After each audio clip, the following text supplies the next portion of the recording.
Today we're going to cover another controversial exercise. The reason why it's controversial is because there's so many different ways to do them. People who do them are showing them a different way, and most people really aren't just doing them right anyway. So today we're going to cover cable bicep curl. I want you guys to think in any exercise really.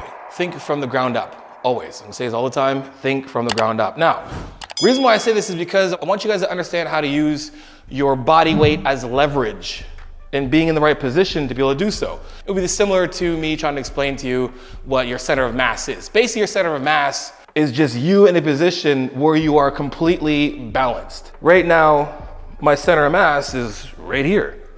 I'm standing straight up. But if I shift my weight anyway, I need to shift my body in a position that keeps my center of mass. So we have a little bit of a hinging or maybe even squatting. You're in a position where right here, my center of mass, I'm balanced. It's right here. It's great, right?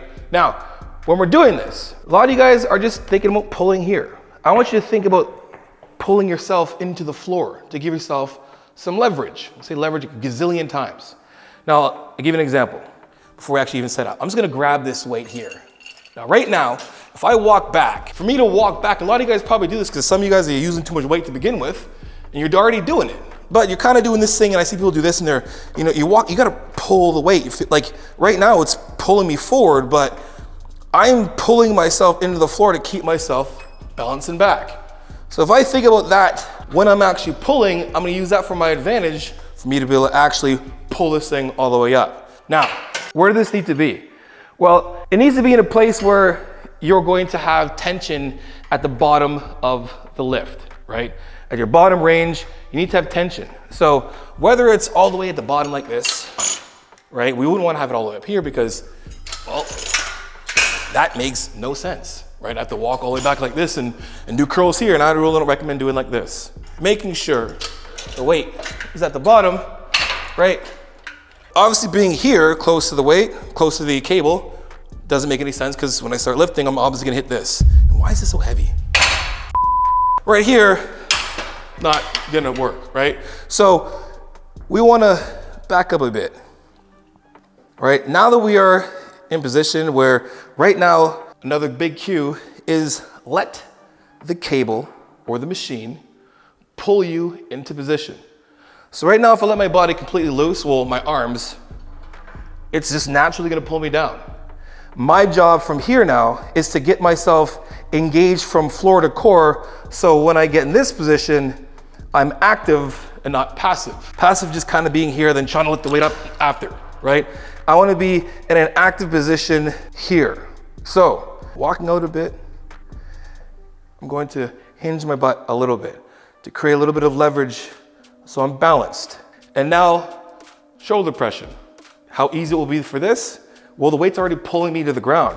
So all I wanna do is push even further, right? So again, here's me just letting the weight just kind of pull me there.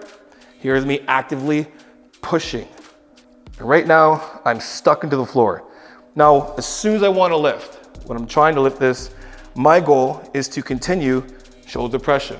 So when I'm pulling weight up, what I wanna do is, I wanna pull while keeping my elbows to the floor. And here is my end range, right? Now we can come all the way up here, but again, I don't wanna come up to here and then have my shoulders trying to lift the weight up and pull here. This is useless, and as of right now, there's no weight on this. The weight on this right now is in my shoulders. My biceps are taking a real nice break right now. They're at the lunch. They're getting Five Guys. Your range of motion is, again, letting the weight pull you into the ground, actively depressing your shoulders, so I'm pushing down even more. I'm hinged back a bit. And then I'm gonna pull up while my elbows are still pushing into the floor. And here, I'm squeezing up. Here is my end range because right here, there's still tension.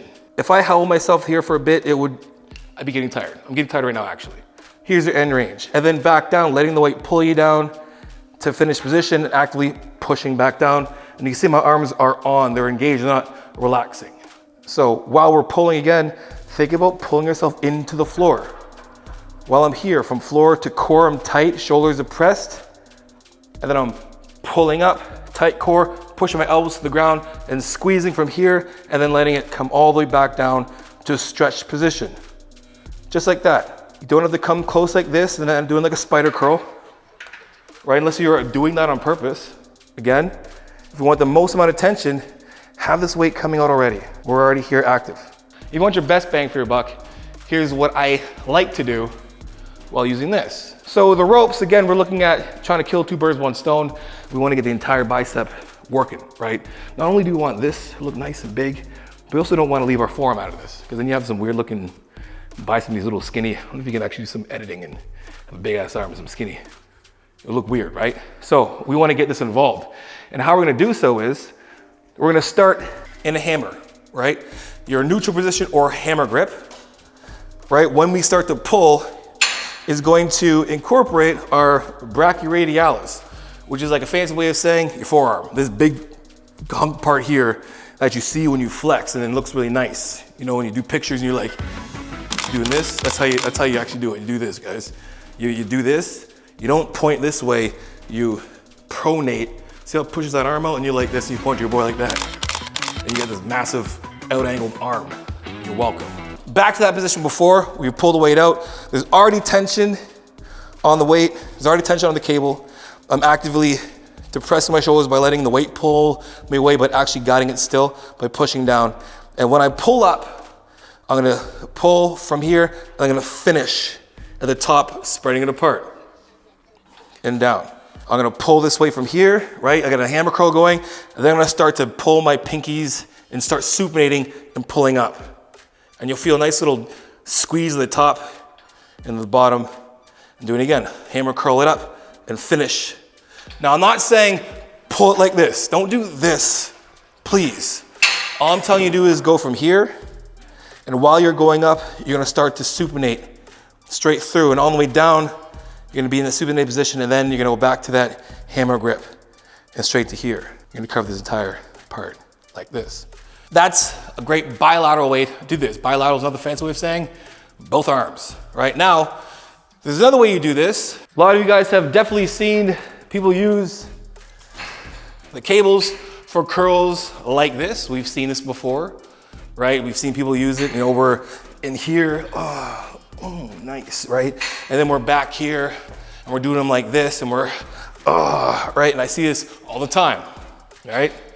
We have a good idea. Remember, guys, if you're doing any of these exercises your own way and you feel it, you're good. Do what you want to do. Do you, baby. Do you.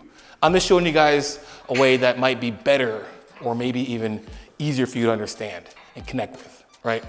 Now, if we're going to do curls like so, and this is a very common one, but it's also a really good exercise too.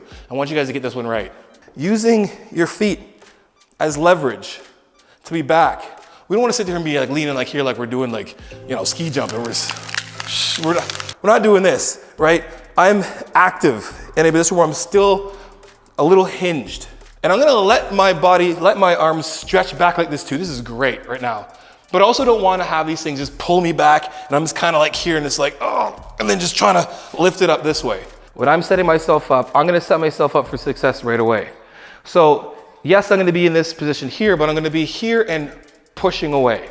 Like not necessarily so far behind, but a little bit this way, a little behind.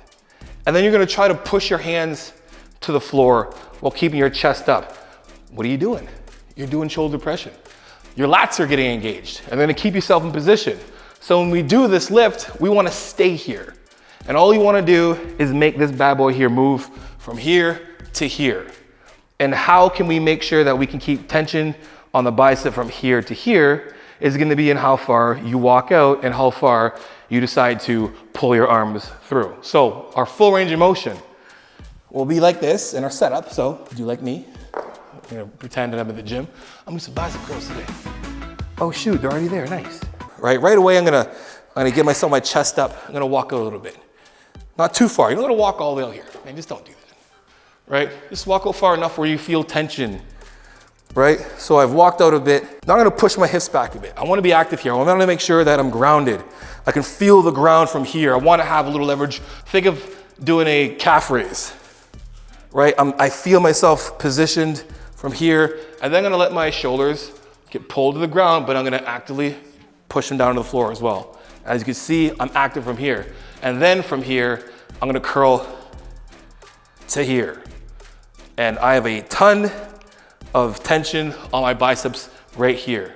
And then on the way back, we're gonna stretch it, a nice stretch, and then pulling it up and squeezing. And then nice stretch, and then squeeze, just to here. And you can see my elbows are staying behind, right? I'm pulling it, keeping that tension and squeezing from here. All the way up, tension all the way back, actively letting it pull me back. But again, I'm gonna depress my shoulders, my lats are engaged from here. There's a nice stretch, my bicep, and I'm pulling up and squeezing, and then controlling it down and letting it stretch. That's your full range of motion.